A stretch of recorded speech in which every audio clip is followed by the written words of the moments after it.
capítulo 1. Nós leremos um trecho pequeno do livro de Apocalipse, no capítulo 1.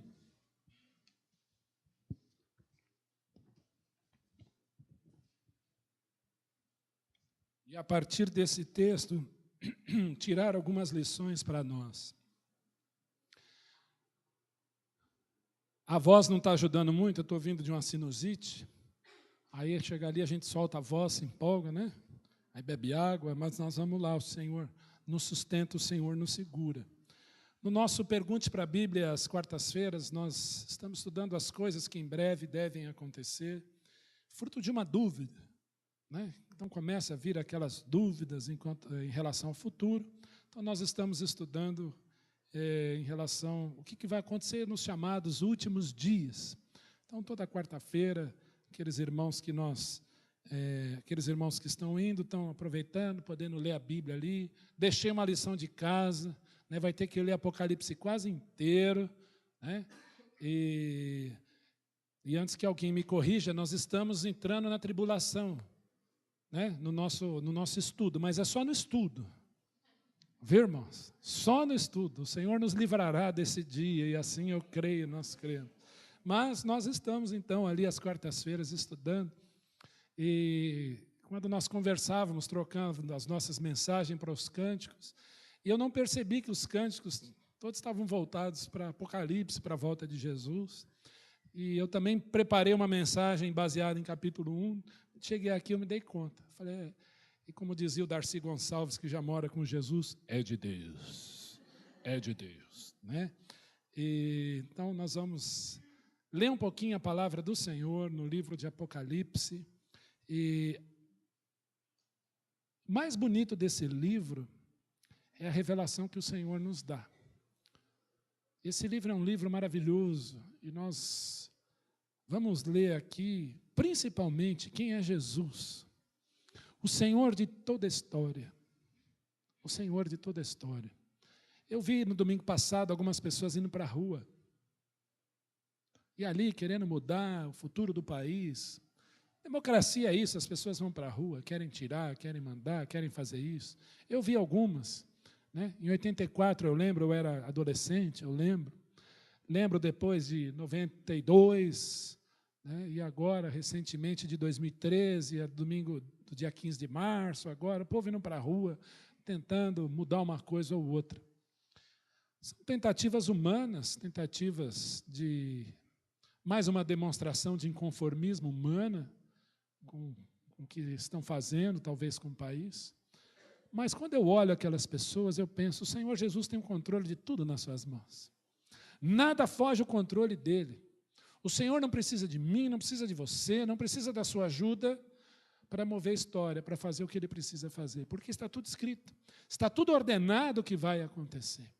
Então, nessa viagem sobre o que há de acontecer aqui nos últimos dias, essa prévia que o Senhor Jesus nos dá no livro de Apocalipse através do teu servo João, nós vamos fazer aqui uma viagem, nós vamos ver o controle de Jesus, a soberania do Senhor, o poderio do Senhor sobre todas as coisas, que é isso que eu queria que você visse aqui comigo no livro de Apocalipse. Nós vamos ler apenas os versículos de 1 a 8, e tem muita coisa para ver. Eu lembro do pastor Jair, no nosso seminário, o pastor Jair faleceu em janeiro do ano passado, já mora com o Senhor. Só em Gênesis 1:1 nós ficamos quase o semestre inteiro.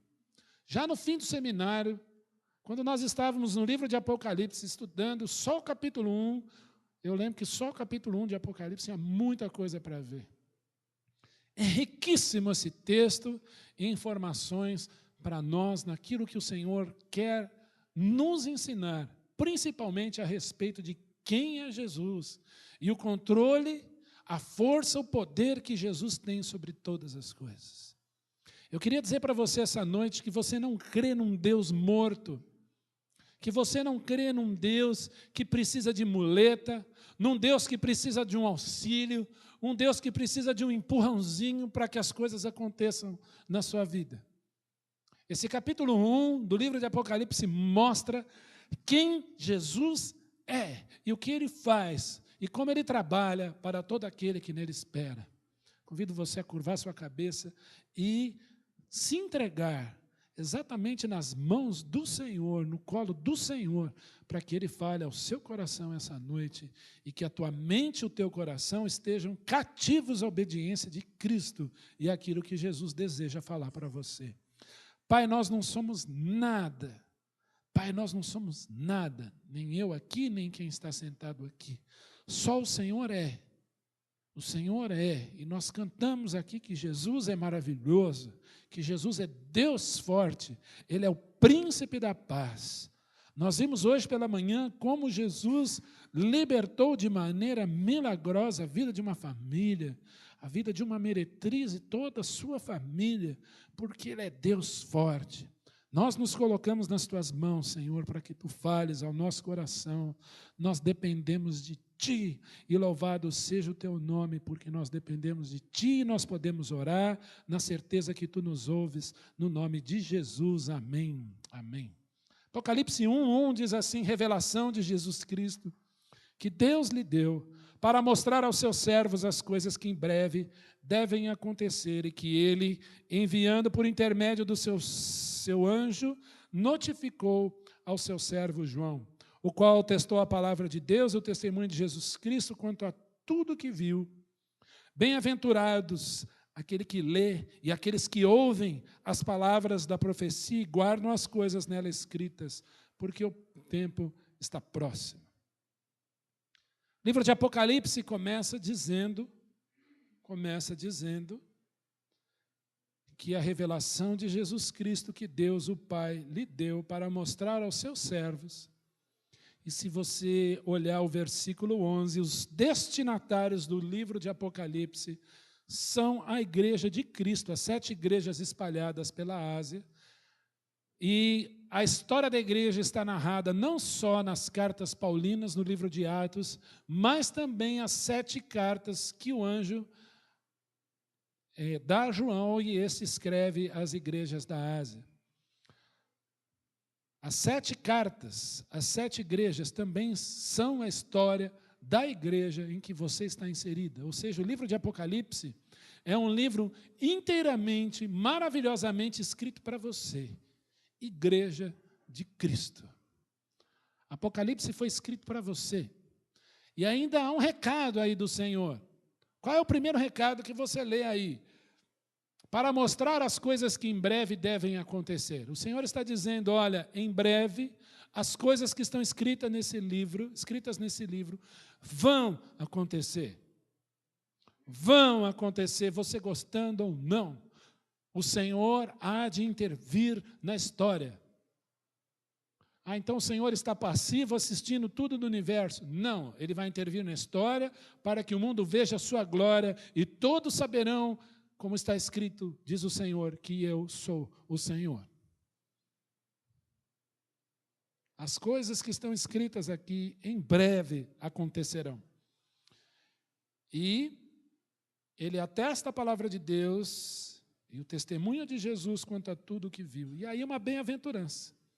Jesus, no Sermão do Monte, fala as suas bem-aventuranças. As suas palavras de alegria para os justos, para os mansos, para os perseguidos, para os que têm fome e sede de justiça. Mas aqui é uma bem-aventurança aqui de Jesus para a igreja. O Sermão do Monte, não, a igreja não estava lá, eram todos judeus, sedentos, ouvindo a palavra de Deus, e Jesus está ali naquele monte, chamado Monte das Bem-aventuranças, depois ganhou esse nome, porque ele fala ali, então, capítulos 5, 6 e 7 do Evangelho de Mateus, as bem-aventuranças, e todo aquele sermão maravilhoso chamado Sermão do Monte. Mas aqui é uma bem-aventurança para a igreja. Qual é a bem-aventurança? Feliz aquele que lê. E aqueles que ouvem as palavras escritas, ou as palavras da profecia, e guardam as coisas nelas escritas, pois o tempo está próximo mais uma vez. Nunca na história a pregação do Evangelho foi tão urgente, tão pertinente. Nós estamos vivendo um momento na história em que o Senhor Jesus está às portas, basta você olhar para a história. É tempo de se firmar em Jesus, é tempo de estar aos pés de Jesus, é tempo de anunciar o Evangelho, porque o tempo está próximo. Esse livro foi escrito há mais de 1900 anos atrás. E lá, 1900 anos atrás, foi dito que o tempo estava próximo. Recentemente eu escutei alguém dizendo que João foi tão perseguido, mas tão perseguido pelo Império Romano, que ele foi preso lá na ilha de Patmos e lá ficou louquinho. E como ele ficou louquinho, como diz André, Tantã Futebol Clube, lá ele escreveu o livro de Apocalipse. Isso é uma heresia, isso é coisa do diabo. A palavra de Deus é inspirada ao sopro de Deus para revelar a sua igreja. E o livro de Apocalipse é escrito para a igreja de Cristo. Os destinatários são a igreja. As coisas que em breve devem acontecer. As coisas que vão acontecer. O tempo está próximo. Quando eu vejo uma igreja presbiteriana fazendo um trabalho dentro de um entorno judaico da cidade de São Paulo, eu vejo a urgência do evangelho sendo cumprida hoje. Está na hora de pregar, está na hora da igreja sair, o tempo está próximo. As pessoas estão indo para a rua, não é pedindo um governo melhor, estão pedindo Jesus sem saber. Estão pedindo justiça, ética sem saber. Estão pedindo socorro sem saber. Cada um fazendo um pedido diferente, com uma cartolina diferente, pedindo paz, pedindo justiça. A verdade, a sede é de Cristo. Eles estão com sede do Senhor Jesus Cristo. E o texto está dizendo, bem-aventurado aquele que lê, aqueles que ouvem e aqueles que guardam as palavras da profecia, aqui escrito, porque o tempo está próximo. Jesus vai voltar, e hoje eu quero falar isso, que Jesus é Senhor glorificado e que Ele vai voltar. E que você precisa estar pronto. E aqueles que estão próximos a você, que ainda não conhecem, precisam estar prontos. Nós vivemos dias difíceis de manejar, dias em que as pessoas são cada vez mais egoístas, cada vez mais arrogantes, cada vez mais blasfemadores, cada vez mais desobedientes aos pais, cada vez mais amantes de si mesmos. Não é só egoístas, procurando o próprio interesse, mas amantes de si mesmos. E isso o apóstolo Paulo escreve a Timóteo. Essa é a característica do homem dos últimos dias. E é interessante que basta você andar pela rua, você vê o que é isso. Você verifica o que é isso. Versículo 4, João, as 7 igrejas que se encontram na Ásia, olha aí os destinatários aí. Graça e paz a vós outros da parte daquele que é, que era e que há de vir, da parte dos 7 espíritos que se acham diante do seu trono. Uma vez me perguntaram se João era presbiteriano, porque ele começa Apocalipse dizendo graça e paz. Eu falei, não, os presbiterianos se basearam em Apocalipse, se basearam em João para fazer essa saudação. Graça e paz. Como é gostoso eu sentir graça e paz. A graça do Senhor Jesus Cristo, o favor imerecido do Senhor Jesus Cristo, olhando para pecadores como você e eu, e estendendo a sua graça, o seu favor imerecido. E também a paz, shalom, a ausência de lutas, a ausência de dívidas. Se eu não devo nada para o meu Deus, há paz entre nós, não há guerra entre nós, nenhuma condenação há para os que estão em Cristo Jesus. E João saúda a igreja dizendo, graça e paz estão estendidas a vós outros. Amém. Mais ainda, daquele que é, que era e que há de vir, nós vamos falar disso daqui a pouco. Mas dos 7 espíritos que se acham diante do seu trono. Deus não tem 7 espíritos diferentes. Então tem espíritos pairando por aí. Não é isso que o texto está dizendo. O livro do profeta Isaías descreve esse Espírito do Senhor como um só, um único Espírito dividido em 7 vertentes ou em 7 braços, sendo um só Espírito. Primeiro, Isaías 61, Isaías 11, 1 e 2, não precisa abrir lá, diz... O Espírito do Senhor é um só Espírito, e é o Espírito do Senhor.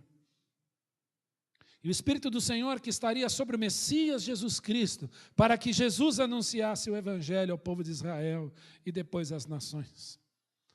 Segundo, o Espírito de sabedoria. O poder que repousa sobre Cristo é o poder do Senhor quando Cristo se faz homem. E o Espírito de sabedoria. Você quer saber o que é decisão errada? É decidir qualquer coisa sem Jesus. Você quer se dar mal naquela decisão importante que você precisa tomar? Faça isso sem Jesus. E tarefa difícil é ensinar um filho é poder dizer para o filho e para a filha, no meu caso, desde criança, tudo que você fizer sem Jesus vai dar errado. E o que você fizer para a honra e glória de Jesus, você será bem-sucedido e não será frustrada a sua esperança. Isso vale para você, isso vale para mim, porque Jesus, 1 Coríntios 1,30, se nos tornou da parte de Deus sabedoria. Leia Provérbios, capítulos 1, 2, 3 e 4, e lá você lerá que a sabedoria clama na rua, clama nas portas, clama na entrada da cidade, para que você a ouça. E quantas vezes nós queremos decidir por nós mesmos? E o recado que Jesus está dando para a igreja é, olha, os 7 Espíritos de Deus estão falando com você, porque na verdade é um só, é o Espírito do Senhor, Espírito de sabedoria, Espírito de entendimento. Entendimento. Muitas vezes alguém me diz assim, pastor, eu leio a Bíblia, mas eu não entendo nada. Vou comprar uma versão mais fácil. Aí compra a versão mais fácil, aí que não entende mesmo. E fica, mas não faz sentido isso para mim. É porque o que faz sentido na vida do crente é o espírito de entendimento que o Senhor te dá quando você lê a Bíblia. A Bíblia é o livro que, enquanto você lê, o Espírito de Deus está mostrando, você é pecador. Você não está lendo esse livro. Eu estou lendo você através deste livro e te mostrando o quanto você precisa do autor e do Senhor deste livro. Espírito de conselho. Você precisa de conselho? Nós não cantamos que Ele é conselheiro, que Ele é maravilhoso, que Ele é Deus forte? É espírito de conselho. Como é bom um bom conselho? Como é bom o conselho de um pai, de uma mãe, de alguém experiente? Você devia fazer isso. E quantos conselhos Jesus tem na Bíblia? Quantos conselhos o livro de Provérbios tem na Bíblia? Quer casar? Vai ler Provérbios. Vai ler a Bíblia. Quantos conselhos maravilhosos o Senhor tem ali? Quer comprar uma casa? Leia Provérbios. Está com dificuldade com o chefe? Leia o Sermão do Monte. Toma um tapa? Leia o Sermão do Monte. A Bíblia é cheia de conselhos, porque ela mostra um seu único autor, Jesus de Nazaré, porque estaria sobre ele o espírito de conselho. Espírito de fortaleza. Fortaleza não é só uma cidade que é a capital do Ceará. Fortaleza é aquilo que Jesus é para nós. O nosso refúgio, o nosso rochedo, socorro bem presente na tribulação. Ele é o nosso Senhor. É para Ele que você pode correr, nele que você pode se escorar. Ele é fortaleza. E você pode tomar posse de que sobre Ele repousa o espírito de fortaleza. E tem hora que nós somos fracos e nós precisamos de força, de poder para determinadas situações. Espírito de conhecimento. Eu preciso conhecer. Eu preciso conhecimento do Senhor. Mas também, logo em seguida, espírito do temor do Senhor. Um homem cheio do Espírito Santo é um homem que teme ao Senhor, não brinca com Ele. Não brinca com Ele, mas o teme. Uma vez eu fui indagado por uma moça, por que você chama, ela observou que eu chamava meu pai de senhor. Por que você chama seu pai de senhor? Que coisa feia, ele fica tão distante. Falei, você que não conhece o relacionamento que eu tenho com meu pai. Eu só o temo porque ele é meu pai, eu respeito, eu honro, Mas meu pai é mais amigo do que você imagina. Você não sabe o que é chegar em casa à noite, ele está escondido, dá susto. Só um pai bom que faz isso. Eu nunca abri a geladeira da minha casa e não vi nada, nunca vi o armário sem nada. Sempre tinha. Intimidade, podia me abrir, conversar, saíamos, conversávamos, é assim até hoje. Isso é temor, mas tem um temor. Tem respeito, tem zelo por quem Deus é. Espírito do Senhor, de sabedoria, entendimento, conselho, fortaleza, conhecimento e temor do Senhor. Dá para ver quem é Jesus aqui? Olha o versículo 6. E da parte de Jesus Cristo, a fiel testemunha, o primogênito dos mortos e o soberano dos reis da terra. O livro de Apocalipse começa dizendo para você, você tem que ler a palavra, você tem que ouvir a palavra, você tem que guardar a palavra, porque quem está falando com você tem nele os 7 Espíritos de Deus. E mais, ele é a fiel testemunha. Olha o que a Bíblia diz, ninguém subiu ao céu, senão aquele que de lá desceu. Ninguém viu ao Pai, mas o Deus unigênito que está no seio do Pai é quem o revelou. Dá para entender quem é Jesus? Que a iluminação do conhecimento da glória de Deus está na face de Cristo Jesus. Conhecer Jesus é conhecer o próprio Deus. A glória do Pai foi nos revelada através do Filho, que Deus estava em Cristo reconciliando consigo o mundo. Ele é a fiel testemunha. Não só testemunha, mas testemunha de dar testemunho. Enquanto aqui andou, não pecou, foi tentado em todas as coisas, a nossa semelhança, mas sem pecado. Se você é tentado, clame Jesus. Se você está sendo tentado, e a gente imagina a tentação, aquela coisa que me faz pecar, é aquela coisa sensual, sedutora, e é verdade. Mas não é essa tentação que eu estou falando. Muitas vezes o diabo começa a te tentar para te jogar para baixo e dizer para você assim, o teu Deus te abandonou. O teu Jesus não está nem aí para você. Você perdeu. Você não tem mais nada dentro de casa. Seu Deus não vai fazer mais nada por você. Ele vai te deixar nu, sem roupa, sem a comida na despensa. Já era, perdeu. Mas essa fala não é de Jesus. Talvez ele comece a dizer para você, olha, não tem mais jeito essa situação. Esse seu pecado aí, não tem Cristo que possa te livrar dele. Então para de lutar, se entregue de vez. Você vai escutar isso. E coisas mais simples, você vai esperar o metrô e aí vai ouvir aquela coisa, pula aqui. Pensou, você já se vê morto ali? De onde vêm esses pensamentos? Eu sei que vem da nossa carne muitas vezes, mas o inimigo trabalha. Ele é a fiel testemunha para quem você pode correr o tempo inteiro, porque em todas as coisas ele foi tentado e venceu, inclusive a morte. O meu Deus na cruz venceu a morte para me comprar para ele. Nós lemos isso aqui.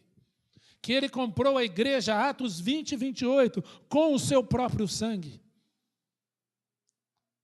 Atendei por vós e para pastoreardes o rebanho de Deus, a qual ele comprou com o seu próprio sangue.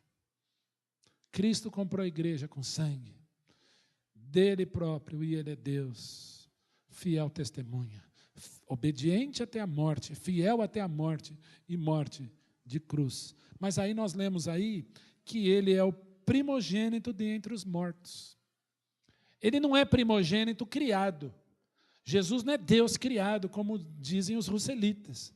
Jesus Cristo é eterno, coexistente, Deus junto com o Pai, mas ele é o primogênito dentre os mortos. Ele é a primícia dos mortos. Ele é o primeiro entre os mortos. Todos quantos morreram antes de Cristo ou depois de Cristo, morreram de novo. Dorcas morreu de novo. A menina que Jesus ressuscitou, filha de Jairo, morreu de novo. Lázaro morreu de novo. Tantos outros. O menino que Elias ressuscitou, morreram de novo. Mas Jesus Cristo é o primeiro entre os mortos. O primeiro a ressuscitar com um corpo que não morre mais. Todos pecaram? Todos morrem. Jesus morreu também, mas ele não pecou, por isso que ele ao terceiro dia ressuscitou e está vivo pelos séculos dos séculos. Jesus venceu. Jesus nos libertou. Jesus nos liberta. Glória seja dada ao nome dele. E o soberano dos reis da terra. Eu gosto dessa expressão, soberano dos reis da terra, eu gosto disso. Nabucodonosor veio e foi embora. Nero veio e foi embora. Ciro veio e foi embora. Os impérios da história vieram e foram embora. Império Babilônio se foi, Império Grego se foi, Persa se foi. Portugal já foi império, gente. Portugal já foi potência. Hoje é um pequeno país na Península Ibérica. Estados Unidos, nem mencionados na Bíblia são. Estados Unidos está na categoria nações. E é um império, é uma potência. Agora, a Bíblia chama Jesus de soberano dos reis da terra. Dá para entender quem ele é? Aí você está preocupado aqui com o seu Brasil, com a nossa nação, que precisa de tanto caráter. Essa nação que precisa de tanta ética. Nós reclamamos do governo, mas o brasileiro, ele é corrupto na sua essência, na sua maneira de ser. E a Bíblia diz que são nações que caem num balde d'água. Agora Jesus não, ele é o soberano dos reis da terra. E quando ele se manifestar ao mundo, estará escrito na sua coxa, Rei dos reis, Senhor dos senhores. Rei dos reis, Senhor dos senhores, o soberano dos reis da terra. Quem são os grandes da história? Juntem todos os grandes reis, todos os imperadores, todos os grandes líderes, todos os grandes artistas, músicos, pessoas que fizeram diferença na raça humana, põem diante de Jesus, todos juntos. Não suplantarão quem Jesus é, porque Ele é o soberano dos reis da terra. E aí vem uma parte importante. Aquele que nos ama. Será que você poderia pensar nisso, que Jesus me ama? Jesus me ama. Aquele que nos ama. E pelo seu sangue nos libertou dos nossos pecados e nos constituiu reinos, sacerdotes para o seu Deus e Pai. A Ele a glória e o domínio pelos séculos dos séculos. Amém. Olha o que Jesus é, ó quem Ele é para mim. Ele me ama. Ele me fez igreja. Cristo te fez igreja. Sabe para quê? Cristo te fez a igreja e para que você fosse libertado, mas para que você reinasse com Ele, para que você o adorasse. E há uma palavrinha muito importante no versículo 6. Essa palavrinha se chama para. Cristo te fez igreja, te constituiu reino, sacerdote, te libertou dos seus pecados pelo seu amor, pelo seu sangue, para Deus. A humanidade foi criada para Cristo. O universo foi criado para Cristo. Todo o Gênesis, a Bíblia diz que foi feito ali, em 6 dias, tudo foi criado para o Senhor Jesus Cristo, para o louvor da sua glória. Agora, a obra de Cristo na cruz foi para que a igreja fosse entregue para Deus. Olha que interessante. Cristo é o presente de Deus para você. Nós somos o presente agora para o Pai. através da obra de Cristo. Jesus se constituiu igreja para que chegasse diante do Pai e dissesse: esse corpo aqui é teu. Cristo é a resposta de Deus para mim, é o presente de Deus para mim, e eu, igreja, sou presente de Cristo para o Deus Pai, pelo seu sangue, pela sua obra na cruz, pelo seu amor por mim. Ele assim nos fez. Mas o texto diz: eis que vem com as nuvens. Interessante que o versículo 6 antecede o 7. O versículo 6 antecede o 7.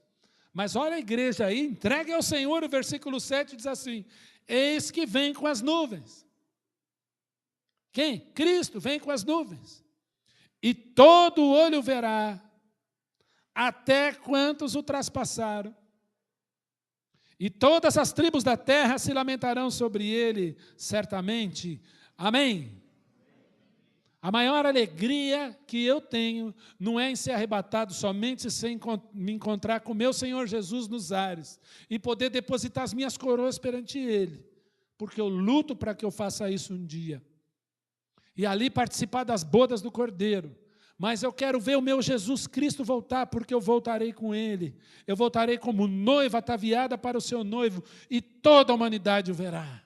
Eu verei o Senhor Jesus Cristo soprar a morte ao anticristo e ver o anticristo ser consumido pela manifestação da sua vinda. Mas o meu maior prazer, e eu espero que meu corpo transformado, porque vai ser, quando eu voltar, eu já terei esse corpo transformado, quando Cristo se manifestar ao mundo. Mas eu verei aqueles que os traspassaram chorar por Ele, clamarem por Ele, a nação de Israel. Essa vai ser minha glória. Eu verei o povo que rejeitou o Messias, a história da humanidade inteira, dizer: Baruch haba Hashem Adonai, bendito que vem em nome do Senhor. E aí naquele dia perguntarão: que feridas são essas nos meios das suas mãos? E ele responderá: são as feridas com que fui ferido na casa dos meus amigos. E todas as famílias à parte, uma por uma, chorará por ele, como quem pranteia por um unigênito, quem chora amargamente pelo primogênito. E como está escrito em Zacarias: olharão para mim a quem traspassaram. Os que o traspassaram verão Israel. As nações se lamentarão. Nós, como reinos e sacerdotes constituídos, o adoraremos, mas com ele nós reinaremos.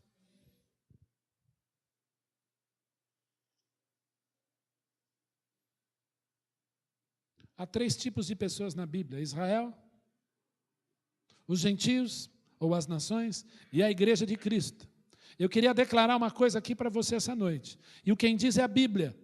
Ou você é judeu, é da nação de Israel, e a Bíblia fala o que vai acontecer para a nação de Israel, e esse remanescente que olhará para eles, para ele o Messias, não é infelizmente a maioria, mas aqueles que lá estarão, porque muitos já pereceram sem Jesus como Messias. Mas a Bíblia fala da salvação nacional de Israel para aqueles que lá estarão na volta do Senhor. E a volta do Senhor Jesus é período também de juízo em que Deus os enfrentará face a face. Mas congregará o seu povo para que cresça. Talvez você se encaixe nesse. Talvez você seja igreja de Cristo. Você que foi constituído reino e sacerdote de Cristo. E você reinará com Cristo. E você um dia se encontrará com Ele. E ainda que morra, viverá, terá um corpo transformado. Ou você é das nações, e será aquele que fará parte do grupo que se lamentará sobre ele quando ele se manifestar ao mundo.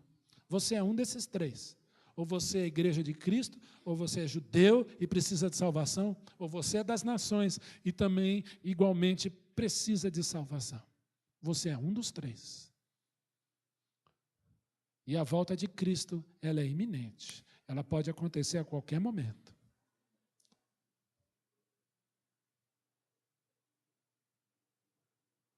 Conversava com o irmão essa semana sobre isso. Pode acontecer isso antes, verdade, pode acontecer aquilo. Mas também não. Pode ser que o Senhor fale, é agora!